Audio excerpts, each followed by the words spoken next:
Welcome to the Agronomy and Farm Management Podcast. I'm Amanda. And I'm Elizabeth. Thanks for joining us today. Welcome to the Agronomy and Farm Management Podcast. Today we're talking about the 57th Annual Farm Science Review. We've got the manager of the Farm Science Review, Nick Zachrich, here with us, as well as the farm manager, Nate Douridas. And we're going to talk to them about what you can expect to see this year when you visit the show. Welcome, guys. Thank you. Hello. Well, Nick, do you want to start us off and give us an overview of what people can expect at the Farm Science Review this year? Yeah, sure. So we have over 600 exhibitors again with a lot of different machinery, services, all the things you came to expect to see at Farm Science Review. Some exhibitors have a larger booth this year, so we've had to relocate some others as well. So you want to make sure that you use the program map as well as maybe the online directory and mobile app to help find those exhibitors you want to find. Some of them may not be in the exact same location as they were in the past if you've been to the show before. So some of the other things that we have going on, hemp has been a big topic here lately with legislation passing not that long ago. So there will be some plants in the ag crops team demo area, which I'm sure maybe Elizabeth is going to talk a little bit more about. So that's kind of exciting. We're also starting to get some interest from exhibitors. So there'll be at least one company, if not several, that'll have something to chat about with hemp as it is the production and possibly an outlets for that as well. So be looking for that in the online directory also. There's a couple other new things we're doing this year too. There's going to be a career exploration fair just on Wednesday from 10 a.m. to noon.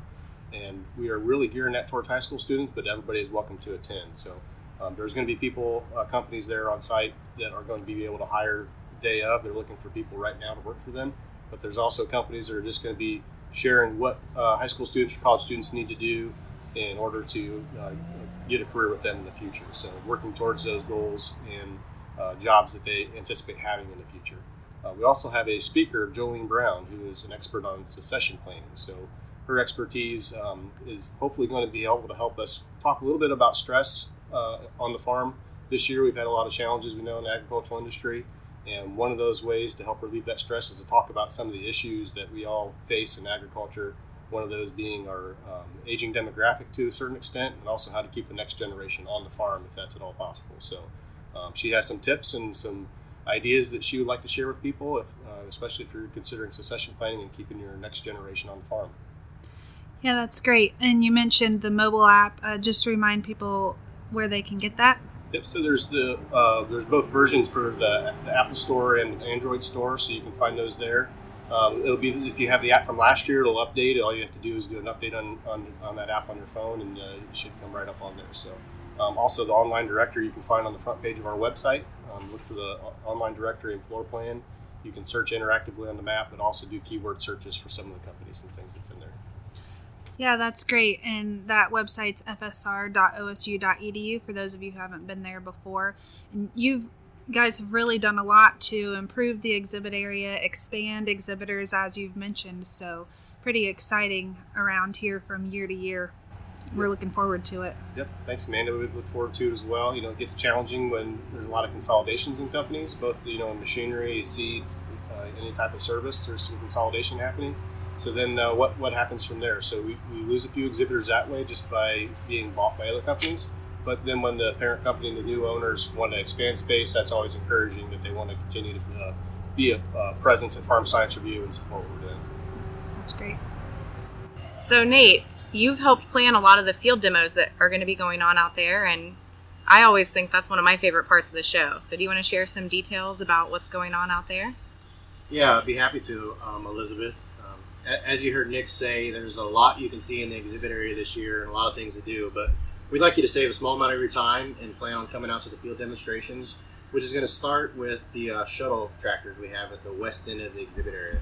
So, get a schedule, and you can see those either on the app or in your program when you get here. Plan out your afternoon. Most of those field demonstrations are going to start at 12:30 every day. Now, there's some exceptions there.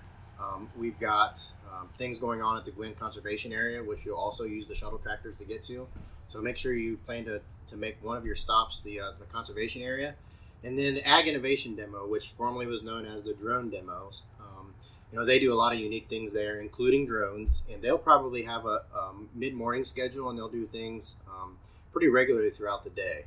So I would certainly follow them. You can look at the Precision Ag team on their social media pages, and they're going to update their schedule as they help develop it. But like I said, at 12:30 we have all those first round of demonstrations start, which includes tillage, the Ag Innovation demo, our nutrient management, and anything we have as far as strip till and planters will also start at 12:30. You'll be able to find the field maps and stuff once you arrive to those field demos and spend some time, watch those guys. We've had everything from the more aggressive disc rippers to the vertical tillage, which again is always a really popular thing for guys to want to look into and watch. And then at 1:30 we're going to start corn harvest, which again is very popular. And to maximize your time as an attendee in the field, what we do now is we start corn harvest, and then immediately after corn harvest is done, we run soybean harvest. Soybean harvest here is unique because we're the only farm show that offers soybean harvest in our field demonstrations. We feel like that's very important to growers and attendees because most of us in the area grow corn and soybeans, so we want to give you equal opportunities to see those machines running both crops and have a chance to speak to those guys. This year is going to be a unique harvest season for everybody. It's probably going to be long and drawn out, and in the field with the guys while the machines are there running is a great time to visit with those dealers and manufacturers one-on-one to get your questions answered so you're prepared for the fall. And we would encourage you to do that. The field demos there's no better place to do that. So I just encourage you to do that. Plan your afternoon, and then once the demos are wrapped up, you'll jump right back on the shuttle and you can work your way back around the loop and you'll end up back at the exhibit area. One of the stops is our grain facility. So at the grain facility, you can see a lot of new things again this year. We've got some new things from one of our exhibitors there. The Canala Scale Company has got a software package that they're going to demonstrate this year. When you have a scale on site and a moisture tester, they can link those two together and they can automate some of that yield recording as it comes in by truckload or wagon load in our case at the grain facility. So I encourage you to see that. Again, we're going to have experts there. Whether it's the exhibit area or some on site at the grain facility to get your questions answered about how you're going to dry corn this year. It's going to be a very long dryer season for a lot of us with the growing season spread out into June. So again, take all those opportunities and get all your questions answered while you're there. And we're looking forward to see everybody at the field demos. Thanks, Nate. Again, you guys really work hard to bring us the latest in technology, and we appreciate that and definitely find it useful. Well, thanks again, and we'll see you out here in a couple weeks. Thank you. See ya. So now we want to touch a little bit more on OSU Extension, our presence, and the resources that we have here.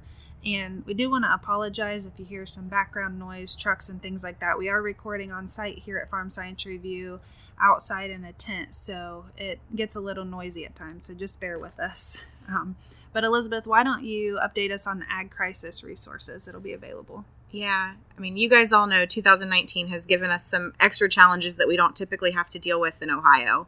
But Ohio State Extension has been working really hard to provide the most up-to-date information possible to help you deal with those challenges, whether they be the weather impacts, crop management, low commodity prices, farm stress, or many other things. So during Farm Science Review, Extension professionals are going to be available across the grounds to chat and answer your questions. Make sure that when you come in, you pick up the handout at the information booth that's going to highlight the areas where you can find us. And then if you're not coming to the show, or even if you are, you can find the resources that we have available at our website, go.osu.edu/agcrisis. And then also check out our hashtags, Lean on Your Land Grant and hashtag Got Your Back, on social media to keep up with what's going on. Great. And also, as always, the farm office will be available in the Fireball building, and we've got ag law and farm management topics in there. They always have a lot of resources, whether that's crop enterprise budgets, some of the law bulletins, that kind of thing. And Aaron Wilson will be in there again with ag, weather, and climate. So if you want to talk to him a little bit about what his projections are, what this crazy weather has been doing, definitely stop in and see him. The Ohio Women in Agriculture will be present as well with some of their resources, along with nutrient management and water quality.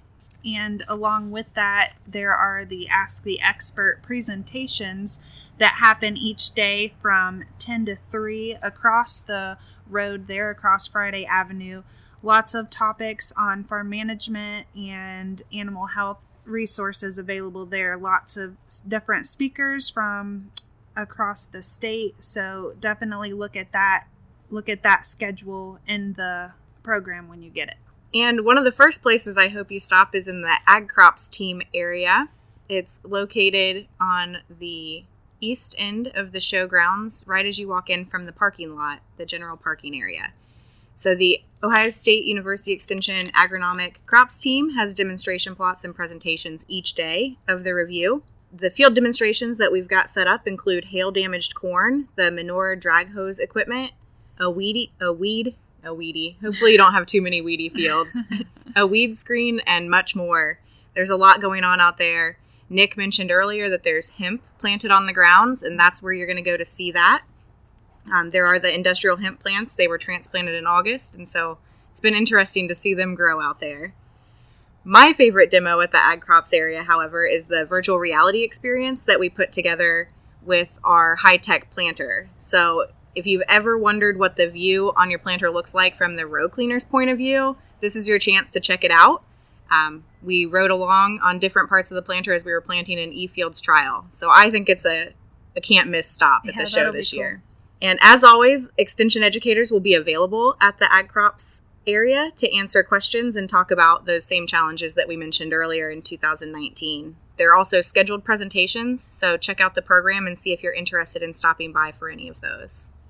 Yeah, and we'll also have educators and specialists at the Small Farm Center, so if any of you have smaller farms or are interested in expanding your operation into some specialty crops, there are presentations each day there from 10 to 3 as well on a wide range of topics, whether it's small fruit production, selecting a tractor for your small farm, even some malting barley, which may interest you as well. So check out that schedule too in the program.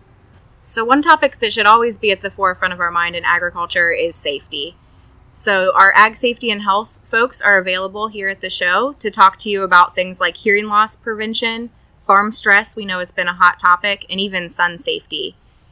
Right next door to them is the Ohio Agribility area, where if you've got specific challenges that you're trying to deal with physically, they can be there available to show you some of the solutions you have to keep farming even as you age or have other physical disabilities. And up next, we'll have an update from Mary Griffith on the Gwynn Conservation Area, which has a lot of unique aspects to offer as well. My name is Mary Griffith, and I am a county extension educator in agriculture and natural resources in Madison County. I have been working out at the Gwynn Conservation Area during the Farm Science Review for about 4 years now. The Gwynn Conservation Area is a 67-acre demonstration and education area for agriculture and natural resources management practices. The Gwynn is across the roads from the main grounds of Farm Science Review. So if you want to come out to the Gwynn during the show, you will hop on a shuttle at the west end of the Farm Science Review, and it will take you across the bridge to the conservation area. Once you arrive at the Gwynn Conservation Area, you can enjoy a wagon ride through shady hardwood plantings and pawpaw plantations. You can take a look at some pollinator habitat, and you can catch a variety of talks and demonstrations related to managing natural resources and conservation. We have talks focused on wildlife, aquatics, woodlands, pastures, forages, and grazing, and more. Some of the interesting talks that we have on the schedule for this year, we have a couple talks on mushroom ID and what mushrooms can tell you about your woods. We have a talk on aquaculture. We have several talks on forages and grazing, and we'll have a canine unit out doing a canine demonstration. We'll also have a dry hydrant demonstration from some of the fire departments. We'll have chainsaw safety and maintenance demonstrations every day, and we'll have an electrofishing demonstration. So we have a lot of partners that work to put these demonstrations on at the Gwynn, and it's a really great program for anybody interested in conservation and in learning how to manage your natural resources better. We have a lot of expertise out at the Gwin during the Farm Science Review, so come out and see us. Thanks for that update, Mary. Just a reminder, if you're listening to this on Monday, you can still get pre-show tickets for $7 at your local extension office or some agribusinesses around the area. They are $10 at the gate, and children 5 and under are free. And the show is September 17th and 18th from 8 to 5, and then September 19th, which is the Thursday, it closes a little early. The show is going to run from 8 to 4. And for those of you who haven't been down before, it is at the Molly Cairn Agricultural Center, 2 miles north of London on State Route 38. So be sure to come out and visit us, say hello, and check out all the resources, new technology, and exciting things at the Farm Science Review. Yeah, we're looking forward to seeing you. Thanks for listening to the Agronomy and Farm Management Podcast. Join us again in 2 weeks for our next episode.